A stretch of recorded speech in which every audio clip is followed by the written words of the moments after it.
स्वतंत्रता संग्राम के महानायक बिरसा मुंडा का बलिदान दिवस 9 जून को मनाया जाता है। भारतीय इतिहास में धरती आबा के नाम से पूजे जाने वाले बिरसा मुंडा मात्र एक क्रांतिकारी नहीं थे, बल्कि वे आदिवासी चेतना, स्वाभिमान और जल जंगल जमीन की रक्षा के सबसे बड़े प्रतीक थे। 19वीं सदी के अंत में जब ब्रिटिश हुकूमत और जमींदार मिलकर आदिवासियों का शोषण कर रहे थे, तब बिरसा मुंडा ने एक ऐसी अलख जगाई जिसने अंग्रेजी साम्राज्य की नींव हिलाकर रख दी थी। बिरसा मुंडा का जन्म 15 नवंबर 1875 को वर्तमान झारखंड के खूंटी जिले के उलीहातू गांव में हुआ था। भारत सरकार द्वारा उनके जन्मदिन 15 नवंबर को हर साल जनजातीय गौरव दिवस के रूप में मनाया जाता है।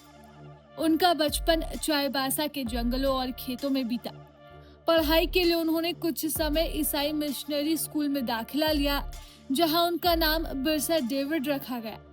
स्कूल के दिनों में ही उन्होंने महसूस किया कि मिशनरी और ब्रिटिश व्यवस्था आदिवासियों की संस्कृति, भाषा और उनके पारंपरिक अधिकारों को नष्ट कर रही है। इसके बाद उन्होंने मिशनरी स्कूल छोड़ दिया और अपनी संस्कृति की रक्षा का संकल्प लिया। उलगुलान मुंडारी भाषा का शब्द है जिसका अर्थ है महान उथल पुथल या फिर विद्रोह। यह आंदोलन ब्रिटिश सरकार की दिक्षु यानी कि बाहरी शोषण, जमींदार और सूदखोरों की नीति के खिलाफ था, जो आदिवासियों की जमीनें छीन रहे थे। बिरसा मुंडा ने सिंहभूम और रांची के जंगलों में आदिवासियों को एकजुट किया और नारा दिया, अबुआ राज एते जाना, महारानी राज टुंडू जाना, जिसका मतलब होता है हमारा राज्य शुरू हो गया है और महारानी का राज खत्म हो गया है। मुंडा तीर कमान और पारंपरिक हथियारों से लैस होकर ब्रिटिश चौकियों, थानों और जमींदारों पर हमला करते थे। डोम्बारी पहाड़ी का युद्ध इस आंदोलन का ऐतिहासिक केंद्र बना।